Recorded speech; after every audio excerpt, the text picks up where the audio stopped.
muita gente deve perguntar isso para você, a relação entre o Covid e a perda de cabelo. Muita gente teve, né? Covid Sim, mais grave, moderado, leve, e teve aí a queda de cabelo, que foi um dos principais sintomas que a gente viu. O que você pode sim. explicar para o pessoal entender e o que é possível fazer, né? Será que a gente tem alguns caminhos? Já tem a dermatologia, já tem clareza dos caminhos para seguir? O que está em dúvida? E aí como você tinha falado assim, quanto tempo depois do estresse, né, que causa queda de cabelo, e a gente pode trazer isso também para os casos de infecções, né, por exemplo, eu tenho uma dor de garganta, eu tive influenza, tive uma gripe, tive febre, dor de dente, né, geralmente segue o mesmo esquema do estresse, 3 meses depois vai cair. O que que foi observado em relação ao Covid? E é mais precoce, né. E saiu um estudo recente, né, num jornal, de dermatologia da Europa, que essa queda ela é mais rápida, geralmente não são 3 meses depois, né, tem casos até de 40 dias, 30, 40 dias depois da infecção do Covid, e está presente em 48% dos pacientes que tiveram Covid. Então, assim, se você for pensar, é muito grande, metade dos pacientes que tiveram Covid vão apresentar queda de cabelo. E nesse estudo fala que quando se faz a biópsia do couro cabeludo, não se encontra infiltrado, não se encontra inflamação lá no folículo. É como se essa manifestação fizesse parte do quadro de Covid mesmo, né. Tem paciente que procura, fala: "Poxa, eu tive Covid, né, e eu já quero tratar porque eu sei que vai cair o cabelo".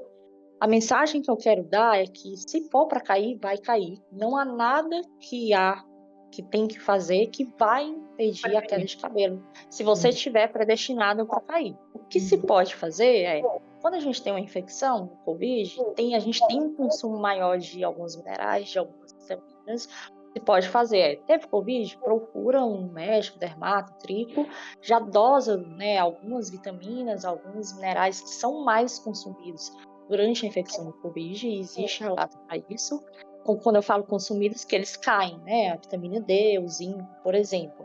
O que se pode fazer é procurar já fazer esses exames e já fazer uma suplementação antes de esperar cair o cabelo, entendeu? E existem sim ativos, tanto em medicamentos orais quanto tópicos, inclusive de procedimentos, que aceleram a recuperação. Então a ideia é acelerar a recuperação, mas se você estiver nesse grupo de 48%, se for para cair, infelizmente vai cair.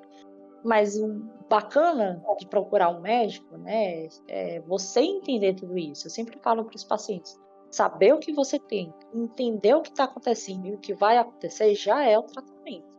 Por Uhum. isso que tem que procurar. E aí, é interessante você estar falando tudo isso, porque a gente começou falando do geral, né, da saúde intestinal e tudo, e de estresse. E aí, gente, Covid é um quadro de também é um quadro de estresse corporal, né? A gente fala de Sim, infecções e a gente fala a palavra estresse, as pessoas entendem estresse como algo o tempo todo relacionado ao emocional, né? À mente, na verdade. Mas o estresse corporal, ele também, ele é uma sobrecarga, né? E quando a gente inflamação, né? exato, e quando a gente está falando do conjunto estresse, a gente está falando de sofrimento psíquico e corporal, independente de ter um quadro de infecção ou inflamação associado ou evidente, né? Sim, E aí, se a pessoa já vinha de uma história de ferritina baixa, apresenta uma infecção como essa, não, infecção por Covid ou outra, ela vai ter, além do que ela já tinha de motivo para cair, ela tem a própria infecção como estresse corporal, porque o teu corpo está preocupado em te salvar, né? Ele não está sim, preocupado tem que se com o teu. defender, né? E em quanto tempo? A gente falou de tempo, né, na outra vez, mas no pós-Covid, já que a gente entrou nesse assunto, né, dessa queda de cabelo, também mais ou menos aí uns 6 meses para conseguir, ou depois de 2 Isso, que a gente essa vem? média, Ana. Se o paciente ficar só na infecção, sim, mas é o que eu te falei, vai Uhum, ter consumo de vitamina, vai ter consumo de mineral, vai ter alguma inflamação em outro âmbito aí da parte de exames mesmo, uhum. precisam ser corrigidos. Às vezes tem alteração da parte da função tiroidiana, né, tem paciente que termina impactando na parte da função renal, função hepática, eu já vi muitos pacientes pós-Covid que terminam alterando isso aí. Então, se for só Covid, o paciente está bonitinho e tal, foi só isso, vai passar.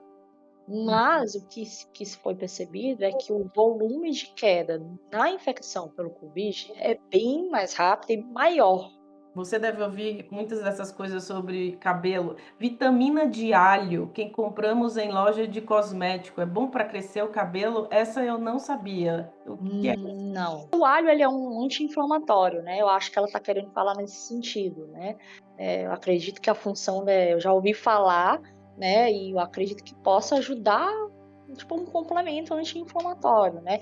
Mas tem outros ativos anti-inflamatórios que têm respostas melhores do que a vitamina do alho aí. Então não gaste o dinheiro com a vitamina do alho para o cabelo, né? Tem Pronto, outros está ativos bem respondido. melhores. Tem uma vitamina para queda de cabelo? Essa não tem uma vitamina. Depois de tudo É, isso, então, não tem como ser só uma, né? e falar em vitamina, é importante deixar claro aqui que existem vitaminas que em excesso caem em cabelo. Vitamina A, né, quando ela está em excesso, e na maioria dessas formas aí, essas gominhas que são vendidas no Instagram, esses caixinhas de suplementos de farmácia, tem vitamina A. Então, a vitamina A ela é uma vitamina lipossolúvel. Então tem que ter cuidado que às vezes ela pode acumular. E a vitamina A em excesso cai cabelo e um mineral também que está presente nessas gominhas, nesses suplementos já prontos, selênio, né? Selênio também, doses elevadas em excesso cai cabelo, né? Então tem que ter cuidado. Existe vitamina para cabelo, existe descobrir a causa, tratar a causa e regularizar mineral e vitamina se tiver precisando, né? Se tiver, não há necessidade de suplementar.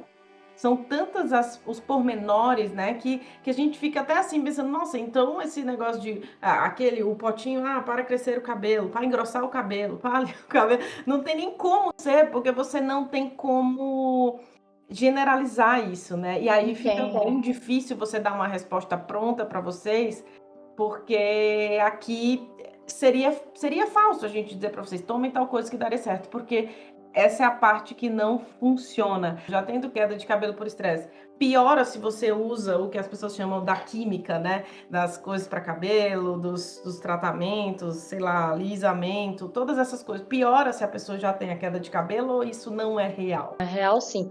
Na verdade, o alisamento, eu como dermatotricologista jamais vou indicar para alguém, né? Então, quando eu falo em alisamento, hoje em dia tem escova de cristal, escova de diamante, não. Tudo que alisa tem formol. Pode ser que o cabeleireiro fala que não tem, mas passa chapinha, passa secador, aquilo vai virar formol. Então, tudo que alisa. Qual que é o problema da progressiva, dos produtos que alisam o cabelo? Se o paciente tiver uma doença autoimune, vai ser mais estimulado. Tem estudo comprovando, né? Eu tenho uma alopecia areata difusa, eu tenho uma alopecia areata localizada. Então, a progressiva, ela pode desencadear, ser um gatilho para abrir uma doença autoimune, né? O paciente já está com cabelo fragilizado, cabelo fino, tem uma alopecia androgenética, talvez cabelo fino, e ele vai e alisa o cabelo, vai ficar mais fino, né? Porque o formol, ele capa o fio e deixa o fio mais rígido, e aí vai quebrar, né? E aí não é só a queda, vai ter a quebra do fio. Agora, falando em química, é muito comum, eu posso pintar o cabelo.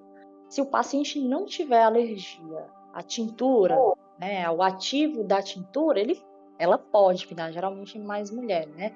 Pode pintar o cabelo sim. Pintar o cabelo não causa queda de cabelo, tá? A não ser que a paciente tenha uma dermatite de contato, né, uma alergia ao produto. Aí sim, aquela alergia vai ficar irritando, vai inflamar o couro cabeludo e pode ajudar a cair. Mas causa direta, não. Então, tintura não causa queda de cabelo, não. Cabelo oleoso cai mais? Sim. Na verdade, não é que ele é oleoso. Se o paciente tiver dermatite seborreica, né, que é a famosa caspa, e geralmente está acompanhada com oleosidade, esse quadro de inflamação, que é um quadro de inflamação, pode contribuir para a queda. E se a paciente tiver um quadro de hiperandrogenismo, que é o aumento dos hormônios masculinos, aí, quadro de síndrome de ovário policístico, que geralmente é acompanhado por oleosidade, vai afinar mais o cabelo. Então, oleosidade no couro cabeludo tem que ser avaliado também. Caspa e oleosidade estão ligados ao estresse? caspa e a Opa, outra? sim, sim, sim. Estão ligados, sim, é o que eu falei, né? A oleosidade, a descamação, que é a caspa, né? Uhum. Mas pelos pacientes, até isso tem que ser avaliado. Pode ser é, banho muito quente, então aqui em São Paulo, nesse período de inverno, né, aumenta a parte de couro cabeludo mais descamativo, mas dermatite seborreica, se a paciente tem esse diagnóstico, toda situação de estresse, baixa de imunidade, ela vai aparecer, tá? Então, sim, tem relação. Além da queda de cabelo, pode ter outro tipo de lesão de couro cabeludo? Por esse? Dermatite seborreica, caspa, pode ter inflamação. Quando a gente faz a tricoscopia, que é o exame do couro cabeludo, né, com aquele aparelhinho que aumenta, e geralmente eu faço isso no consultório, o paciente acompanha esse exame físico, o couro cabeludo pode estar inchado, né? Já vi paciente que eu apertava assim, ó, dava para ver o couro cabeludo afundando. Então, sim, pode ter edema, pode ter uma vasodilatação, muitos vasinhos, tá bem vermelho o couro cabeludo, foliculite, que são aquelas bolinhas de pus na base do fio, a descamação, que já foi dito, né? Mas Uhum. esse do edema foi muito interessante. Eu estava examinando, eu apertava assim e afundava, né? Tava inchado o couro cabeludo. Entendi. É, e pelo visto acontece muita coisa, né? Os pacientes com quadros, por exemplo, de ansiedade, tem um vídeo no canal que a gente falou sobre dor no couro cabeludo, Ah, né? é a dor, a tricodínia, né? Que é conhecida. Tricodinha, né? E que pode também. Você pode falar um pouco da tricodinha? Ela pode gerar formigamento, sensações ruins, porque o pessoal tem muito dessas queixas em psiquiatria e não se dá conta de que pode estar relacionado aí a algumas questões de inflamação subclínica, né? Sim. O que que a gente pode de fato chamar de tricodinha e de desconforto no couro cabeludo, esse formigamento? O que que a gente pode relacionar aí? O que que você fala Tá. para o pessoal sobre A isso? tricodínia, ela é essa sensação. Pode ser dor, pode ser queimação, pode ser uma alteração de sensibilidade. Aí tá aquela coisa, parece que tá dando choque, pinicando, né? Ah, Então, tricodínia define tudo isso: dor, queimação, alteração da sensibilidade, né? E isso, pós-Covid, é muito comum pacientes com tricodínia, né? Uma outra coisa interessante, tem um artigo, inclusive, tem um estudo falando sobre a deficiência de vitamina B12 e dor no couro cabeludo, né? Então é muito legal isso. Tipo, paciente que tem dor no couro cabeludo, eu mando dosar vitamina B12, a maioria vem baixo, né? Isso também. tem E referência tem na biologia, o valor dessa B12? sim, a vitamina B12 para a parte de tricologia, o ideal é em torno de 450 a 500. E aí tem a dor, né, da parte psicossomática, a parte de estresse, emoção. Aí a gente primeiro precisa descartar toda a parte física, orgânica, para falar, ó, a tua dor pode ser questão de estresse, de tensão, né? Paciente que fica muito tenso, termina acometendo a parte da musculatura cervical e vai para o couro cabeludo. E, inclusive, eu termino indicando para alguns pacientes a massagem crânio-facial, né? A reflexologia mesmo no couro cabeludo, né? Tem estudos também que são positivos para a melhora da dor, dessa tricodínia, que é a dor do couro cabeludo. É difícil achar, às vezes, o motivo da tricodínia, né? Sim, é difícil, viu, Ana? Mas a vitamina B12 tem um estudo muito bom falando sobre isso. Chegar paciente para você com dor no couro cabeludo, na verdade, sim, dor no couro cabeludo a gente tem que examinar, né? Tem que procurar lesão, né? Sim. Tem que ver se não tem foliculite, se não tem nenhuma lesão inflamatória, alguma lesão de câncer de pele, alopécias cicatriciais que têm aumentado também, por exemplo, o lúpus pode dar dor no couro cabeludo, alopecia frontal fibrosante, né, líquen plano pilar. Então, as alopécias cicatriciais são entidades, né, que a gente precisa ter um pouco mais de cuidado, que elas são um pouco mais graves, digamos. Elas também podem cursar com dor, né? Então, tem que examinar. Primeiro, tem que afastar toda essa parte de lesão, a parte de alteração física do couro cabeludo mesmo. Uhum. Afastou tudo isso daí, afastou a vitamina B12, aí a gente manda para a doutora Ana Luísa. Sim, sim. Não, isso tudo de fato não tem como não relacionar, né? E é difícil, tricodínia, formigamento, os pacientes têm muito formigamento, né? Muito disso, e aí você vai olhar, na verdade, a ansiedade, o quadro que ele chegou pra gente, o quadro de estresse é um só, né? É uma Sim, das apresentações daquilo que ele tá, isso. que é alteração corporal, né? Alguém perguntou, mas o que é, né? O conceito de alopécia, quando é que você usa a palavra alopécia? Alopécia é um termo genérico, é como se a gente estivesse falando, eu tenho uma virose, tá, mas virose de quê? Alopécia, ela se classifica em alopécia cicatricial, são essas mais graves que formam cicatriz no couro cabeludo, e aí a gente tem que correr, eu costumo dizer que é uma emergência de tricologia, e tem a alopécia não cicatricial. A definição por si só de alopécia significa perda capilar, né? Troca de pelos, né? Alopécia vem de, não sei se é grego ou latim, mas alopécia significa raposa, né? E a Uhum. raposa é o bicho, né, da natureza aí que troca a pelagem dele, né? Então a alopécia, por definição, é troca de pelo, perda capilar, né? Mas tem que saber qual tipo de alopécia. Tem aquela alopecia cicatricial, tem a não cicatricial, tem a androgenética, né? Tem um bocado, a classificação é muito grande. Então, Não sei se qualquer eu consegui perda a gente vai responder. poder falar alopécia. O tipo é o que a gente vai ter que classificar e entender qual Exatamente. tá. Alopecia é um termo genérico, é cair cabelo, tá, mas qual tipo? É igual falar que tem virose, é igual falar que tem dermatite, tem um Hum. tipo. Então, o que que a gente aprendeu hoje aqui com a doutora Larissa? Queda de cabelo tem a ver com o corpo inteiro, que não adianta você suplementar vitaminas, mesmo que você saiba que está em falta, que os valores estão fora do que a Exatamente. doutora Larissa falou aqui. Se o seu intestino estiver ruim, você vai gastar mais dinheiro Ah, do que resolver o seu problema.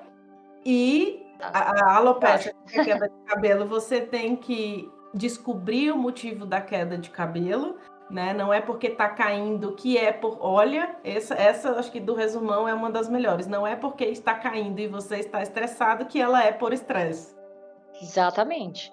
né? É porque essa, Exatamente. às vezes a gente relaciona muito. Falando em estresse, né, tem um estudo alemão que fala sobre o ciclo vicioso do estresse.